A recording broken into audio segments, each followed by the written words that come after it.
Assalamualaikum warahmatullahi wabarakatuh. Semangat pagi.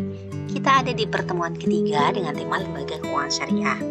Yang akan kita pelajari adalah nanti apa itu definisi lembaga keuangan, apa saja atau bagaimana pembagian lembaga keuangan, sejarah lembaga keuangan syariah, contoh lembaga keuangan syariah, bagaimana karakter, ciri-ciri, prinsip, tujuan pendirian serta peranan lembaga keuangan syariah dalam proses intermediasi.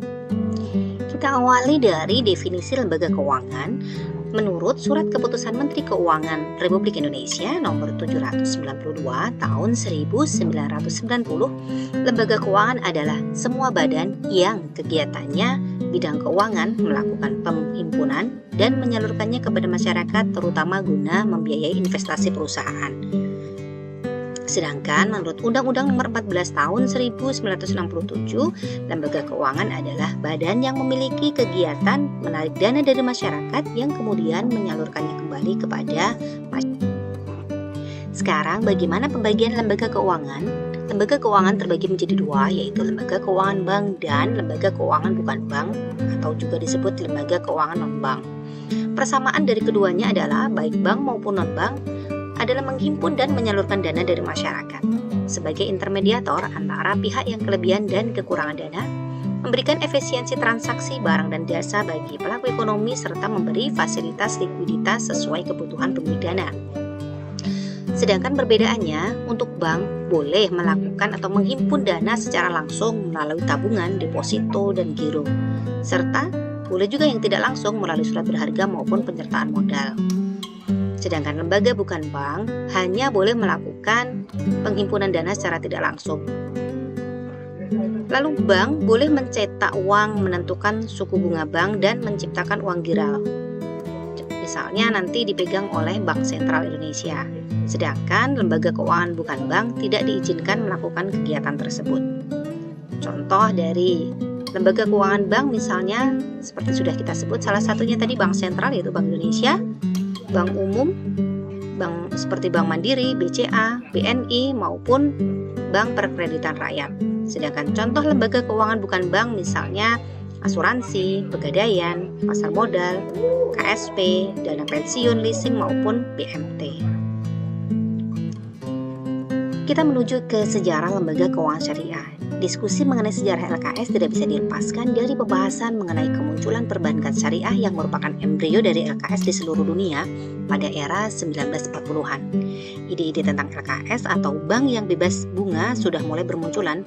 Ide tersebut dilontarkan oleh beberapa pemilik Islam dalam beberapa tulisan mereka tentang perbankan syariah. Misalnya Muhammad Hamidullah, Anwar Quraisy, Naim Siddiq, dan Mahmud Ahmad serta Al-Mahdudi yang menulis kembali pemikiran tersebut secara lebih rinci. Kita menuju ke pokok pembahasan tentang lembaga keuangan syariah dimulai dari definisi. Jadi lembaga keuangan syariah adalah lembaga keuangan baik bank maupun non-bank yang memiliki spirit Islam dalam pelayanan, produk, serta pelaksanaannya diawasi oleh Dewan Pengawas Syariah.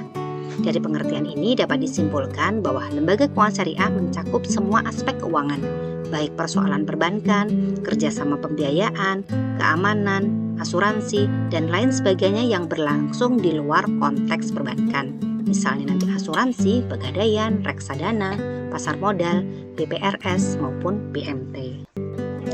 Jenis-jenis LKS terbagi menjadi dua, yaitu yang berbentuk bank, misalnya Bank Umum Syariah, Unit Usaha Syariah, serta Bank Perkreditan Rakyat Syariah atau BPR Syariah. Sedangkan yang berupa LKS non-bank ada reksadana syariah, asuransi syariah, pegadaian syariah, obligasi syariah, pasar modal syariah, koperasi syariah, BMT, maupun modal ventura syariah.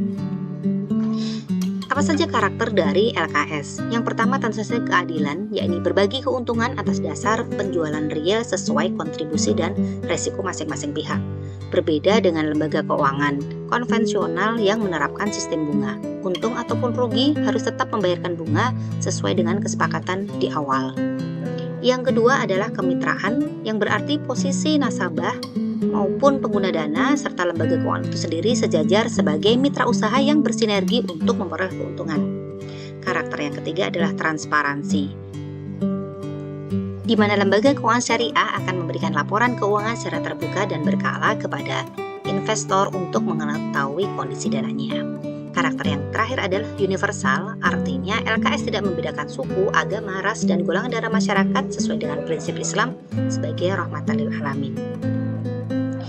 Ciri-ciri LKS yang pertama adalah dalam setiap kegiatannya harus sesuai dengan fatwa Dewan Syariah. Yang kedua, hubungan antara investor, pengguna dana, dan LKS adalah berdasarkan kemitraan, bukan sekedar debitur dan kreditur. Yang ketiga, bisnis LKS bukan hanya berdasarkan profit semata, tetapi juga falah oriented, artinya menginginkan kemakmuran di dunia dan kebahagiaan di akhirat. Yang terakhir adalah LKS hanya melakukan investasi yang halal dan tidak menimbulkan kemadharatan serta tidak merugikan syiar Islam. Sekarang kita menuju ke prinsip kegiatan LKS. Dalam melaksanakan kegiatannya, tentu saja LKS yang pertama yang terpenting adalah larangan menerapkan bunga pada semua bentuk dan jenis transaksi. Yang kedua, mencari keuntungan dalam batas kewajaran dan tentu saja halal. Yang ketiga, mengeluarkan zakat dari hasil kegiatannya. Yang keempat, tidak melakukan monopoli. Serta yang terakhir adalah bekerja sama dalam membangun masyarakat melalui aktivitas bisnis dan perdagangan yang tidak dilarang oleh Islam. Tujuan berdirinya lembaga keuangan syariah tentu saja yang pertama mengembangkan lembaga keuangan syariah yang sehat berdasarkan efisiensi dan keadilan serta meningkatkan partisipasi masyarakat hingga ke daerah terpencil.